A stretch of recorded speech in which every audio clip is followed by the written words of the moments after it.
You are listening to the Speak So It Matters podcast, episode number 42.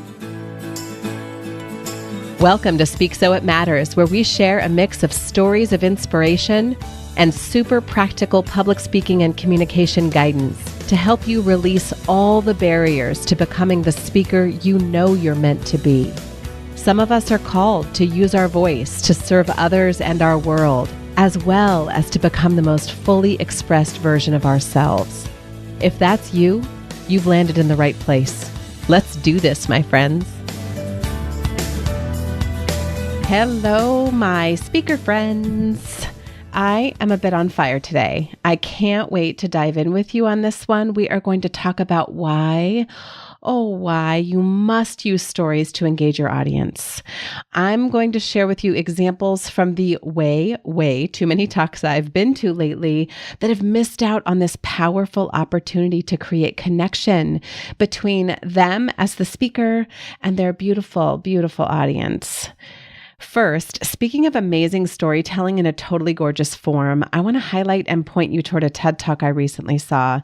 Again, I have seen it before, but my daughter came home from school with this recommendation, and it just reminded me how amazing this talk is. So it's called If I Should Have a Daughter by Sarah Kay. She uses spoken word poetry to light up the room with hope and deep thoughtfulness about the power of poetry and just incredible description everywhere. She begins, "If I should have a daughter, instead of mom, she's going to call me Point B, because that way she knows that no matter what happens, at least she can always find her way to me. And I'm going to paint solar systems on the backs of her hands, so she has to learn the entire universe before she can say, 'Oh, I know that like the back of my hand.'" I want you to watch this talk because it's a stunning celebration of the English language and inspiration for ways we can string words together.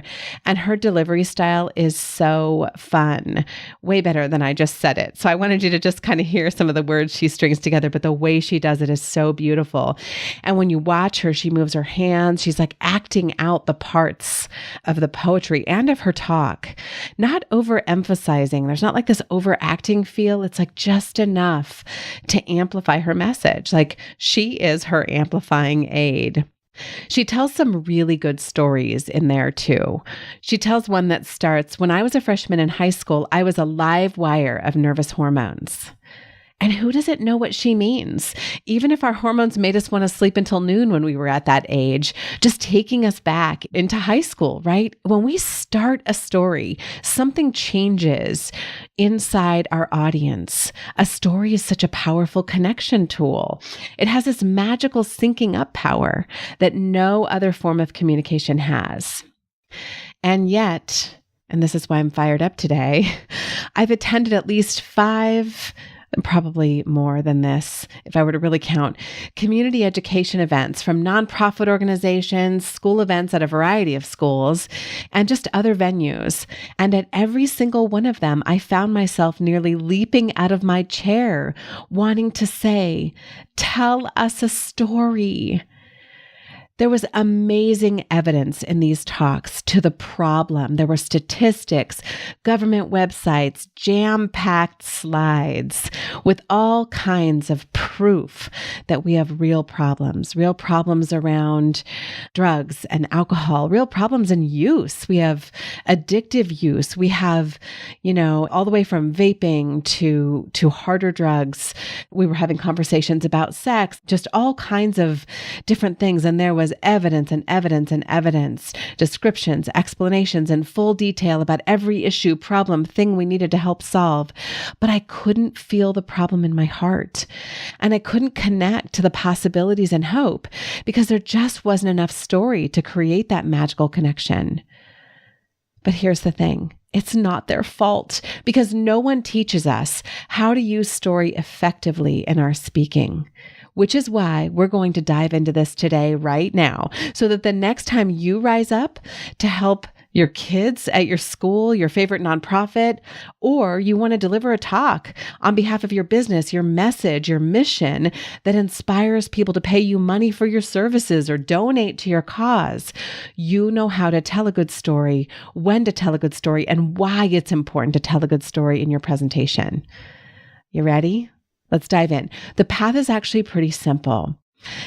And I don't think it'll surprise you when you hear it. You got to know your audience every time I say this, right? And really what they most want. You have to do that so that you know what kind of story that you're going to tell. Now, of course, all of this, I'm going to step back for just a second. Preceded by that is the decision, the knowledge, the recognition that it is essential that you tell stories, that you buy into the truth, that the fact, that you buy into the fact that story is our most powerful way of communicating that creates a heartfelt connection and can also create a logical connection. It's magical in that way. We often are speaking to one or the other, a person's logic or a person's strong emotion, and there often is a strong emotional pull to story, but the cool thing about a well-told story is it can do both. But in order to do that, first you have to know your audience really well and what they want most so you can choose the right story and tell it in the right way. Then you need to choose a story that will resonate for this audience in their heart, in their mind, in their soul. Then you want to tell that story with purpose and best practices. So let's dive into each of these a little bit further. So of course, as I say over and over, and I know you know this, you've got to know your audience and really dive deep. Who are they? What do they care about? I walked into this school auditorium out of the pouring rain for this talk. There were about 50 seats set up and maybe 10 people in the room, and they were like scattered all throughout the room. So it looked as empty as possible. Now, more people did trickle in over time, but already it was kind of feeling like low energy in the room. And you could feel that too from the presenters. I had the sense they were disappointed. It was a really stormy night. So many people who probably thought they were going to come out decided not to. The lights were bad, as they are often in these school buildings. So just sort of understanding that these are the circumstances in which you're going to be speaking. And we were going to talk about the dangers of vaping and marijuana in the lives of our kids. Our presenters were experienced, they're loving, and they're super passionate, and they knew what they were talking about. They gave us a serious education. I had never seen a vaping Juul before, for example. They showed them. Super well done. That was engaging. I was like, oh my gosh, my brain lights up seeing those. We do love an image. And this was a 3D item I could touch. They had screens full of statistics and statistics that really blew my mind. And the slides had too much on them. This is very often the case, but at least they called out verbally the ones that really mattered to this particular audience. Like something like 30% of juniors in high school had vaped in the last 30 days. I'm not sure if I have that exactly right, but it was something like that, which indicates possibly a somewhat regular habit. And I was really surprised. 30% is really high, especially considering, I don't know, when I think about smoking and how it's kind of similar to that. And we had pretty much totally stopped smoking, right?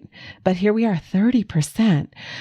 But they told virtually no stories. In fact, parents were asking questions like, how do kids get this stuff? It's illegal. Where are they getting it from? And still, it just didn't come to mind to tell stories. Again, not their fault. This is not about me, giving a hard time to these beautiful, big-hearted, really brilliant in so many ways, people who are devoted to making a difference. I just want to call out the power of telling a story. We had one parent ask the question, where are the kids getting this? And there were a bunch of examples shared, they get them online or they know which kids to ask. But how powerful would it have been to say, there was a junior at another high school who purchased his supplies at Amazon, for example. He'd post those supplies on his Snapchat channel when he had a full supply in stock, and then kids would private message him their requests. So there's an example of how some kids are getting theirs. You see how that very quick story creates a whole picture in the minds of the parents, and then they know what kinds of things to watch for, right? Oh, maybe I should be checking Snapchat, just see what's going on there, for my kids. I attended a lovely presentation on having conversations with our kids about sex and some about drugs as well, just sort of these difficult, sticky conversations. And then another one about how to help our kids move through conflict more effectively. Those are just some of the other ones I've been to. In all cases, the stories were missing. So, and again, they're all done sort of similarly in that there was a big focus on statistics, and the statistics are interesting, especially when they're really big and powerful. The problem with that, especially when you get a lot of that kind of content at once, is it gets overwhelming. We can't remember. I'm thinking, was it 30% of juniors, and was that vaping or was it marijuana? And then I'm like, well, no, it couldn't have been marijuana, right? So when we actually filter down to just those things relevant to this particular audience, which is not what I'm talking about right now, I'm talking about story, but sort of filter down our content to an audience and then choose stories that really emphasize that content, we are far more likely to help that audience remember that content and use it. I think the reason that we don't tell stories in our speaking as often is that we're afraid. We're afraid we don't know how to tell a story in this particular context. I think that's one reason. I think another reason is that it's just not done very often. So we don't see examples of how it's done. And I know from having spoken to hundreds, thousands at this point of people who speak to audiences, they're afraid that if they start to tell a story, the audience is going to click off because they'll think it's not relevant. It's interesting how we actually have this idea that storytelling belongs in other places besides meaningful, impactful communication like these kinds of presentations. The opposite is true. So the first most important thing, as usual, is know who your audience is. And I'm sorry if you feel like I'm a broken record. It's only because your audience is pretty much everything. Once, of course, you know what topic you're going to cover. So here are some of the questions that you've heard me say before, but just to remind you, what does their life look like right now? Describe the scene. Just dive in. What is the issue within your topic area that's most on their mind? What stories do you have that would speak directly to that issue? Make yourself a list of stories to draw from, thinking about that audience. And then, of course, you're going to choose a story that will resonate for them in their heart, mind, and soul. So let's talk a little bit more about that, choosing a story that will resonate for this particular audience. So you want to choose the ones that most reflect their experience. If you've got a room full of middle schooler parents, search for your middle schooler parent stories. For example, we visited a middle school last year, and one of the students came up to me afterward holding a Juul vaping device. She had picked it up in the parking lot at school and thought it looked cool, so she kept it, having no idea what it was. That it looked cool is what freaks us out. So there's an example of a super quick story that would just bring to life a scenario in the audience's minds while you're talking about vaping, for example. If the people in your audience are trying to build businesses, look for stories that show them you understand that process of building a business and that you have some stories of inspiration to share. Shayla, a founder I worked with last year on her fundraising campaign, came to me absolutely depleted from working so hard to raise enough funds to keep the lights on. She had built her nonprofit on a grant she received for the first 5 years, and it was unexpectedly unavailable suddenly. It was only after digging deep on her story and the story behind her organization that fundraising started to gain a life of its own. So there's an example, right, of instead of just explaining the concept of building a business and how important story is, there's an example story of Shayla. So let's talk about a distinction in choosing stories based on your audience. So let's say that you've been invited in to speak at a company's annual all-hands gathering. You probably want to leave out the stories about your happy clients who quit their jobs at companies like the one you're speaking at and finally found ease and freedom in entrepreneurship, for example, right?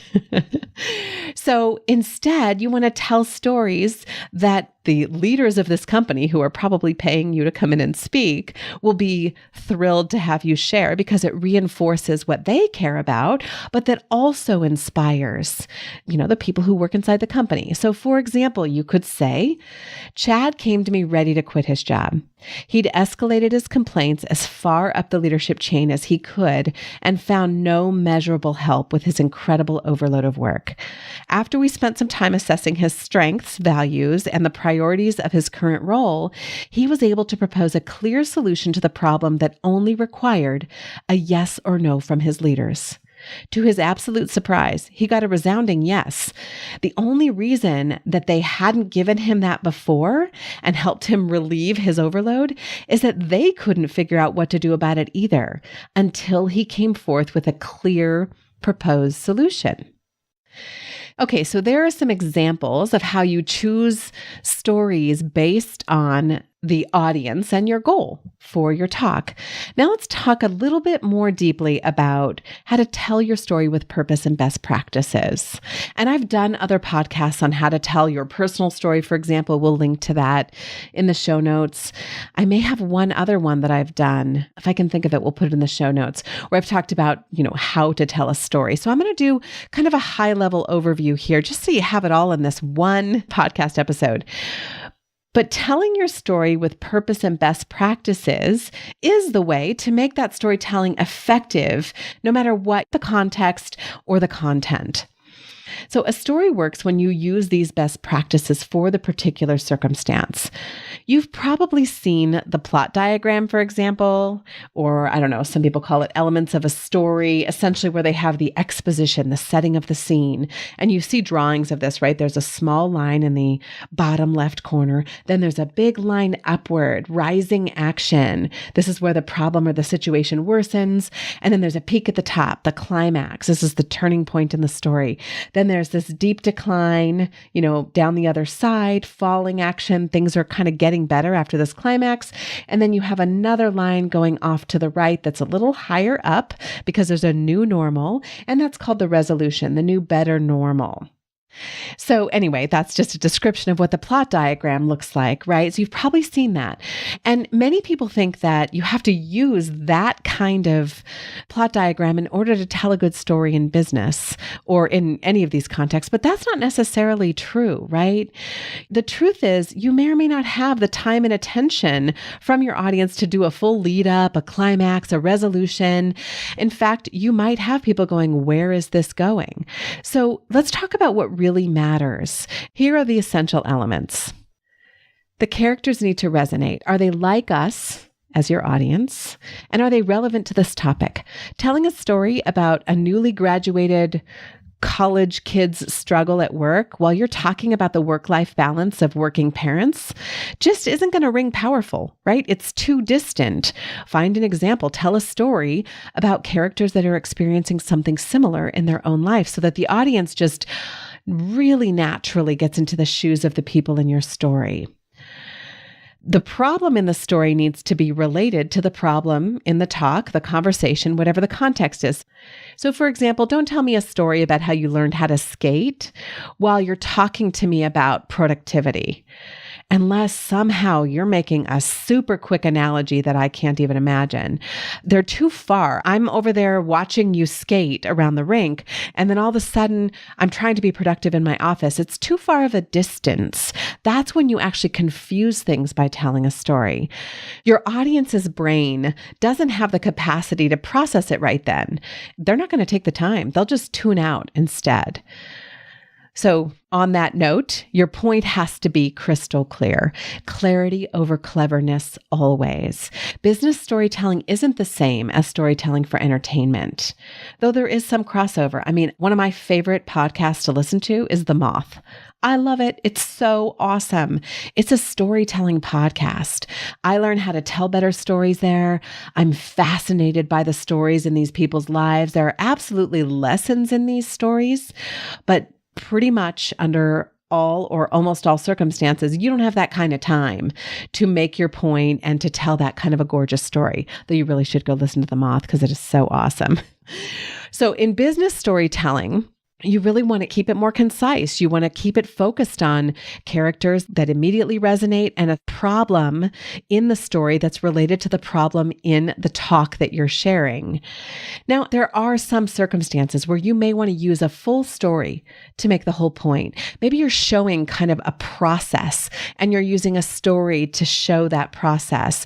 But if you're going to do that, you probably want to let us know what you're up to, especially, again, thinking about a lot of business environments in which I have trained and worked with clients, where immediately, as soon as you start to tell a story, your audience is likely to think, where is this going? Right?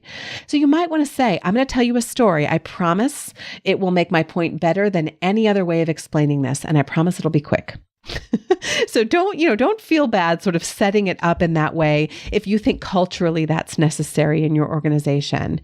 A place where longer stories, where you're going to use the elements of a story or the plot diagram in more fullness, is inspirational meetings, all hands events, other venues where a story can provide that kind of buildup and that like resonance for that longer rising action section, that climax point that feels so clear and relevant to the lives of the people in the audience. And then that beautiful, inspirational new normal, that new wonderful new bliss, as Nancy Duarte calls it, that they have to look forward to. Here's the other thing. So whether you decide to tell quick stories throughout the talk the way I've described, which is a really powerful addition to your current speaking, or you're going to learn how to weave your point into a longer story, either way, don't forget your call to action. If in fact you do want my money, which is what I believe I'm going to call this podcast, you want my money, tell me a story. If you do in fact want my money, either as a donation or because you want to, you think it would be great if we work together, you think you can really help me, don't be coy. Don't be clever. Tell me exactly how I can donate or pay you. If you want me to join your Facebook group where I can learn more from you and, possibly you can nurture the relationship so that I could hire you later, or anyone in your audience can hire you later, then give us the URL and tell us how our lives will be better when we join that group. Make it really easy. Give us a call to action and help us take that action. We are storytelling animals. Our brains are wired for story. They light up together in like magical synchronicity when a story is told. Yet we have so very few examples of great storytelling in business and in our mission-driven work out there in the world. Until now. Because you will be one of those shining examples indicative of the revolution in business and mission-driven communication that officially begins now. Actually, I think it's been in play, but we're leveling it up now. Are you with me on this? All right. So maybe you already know this, but just in case, I wanted you to know that you can get my whole book right now for free. And in my book, I absolutely talk about storytelling. I give you all kinds of resources around how to tell a great story, how to tell your story of transformation, if that's a meaningful part of your speaking out in the world. And you can get my book for free at michelleberryfranco.com/free book. Inside, you'll also get access to this resource page that has the only presentation outline you'll ever need, which I hear over and over again that people use over and over and over again for the rest of their lives. And I love that. All right, my storytelling friend, that's what we've got for this week. Thank you, as always, for being here. It's such an honor for me to serve you in this way. And please remember, you were made for this. You know how I know? Because you know. All right, see you here next week. Thanks for listening to this episode of Speak So It Matters podcast. If what you heard here today was useful, you'll love the free guide I've created for you at speaksoitmatters.com/yes. Not only will you get immediate access to our Power and Grace Speakers Toolkit, including the only presentation outline you'll ever need, but you'll also receive weekly updates with our best resources as they're created.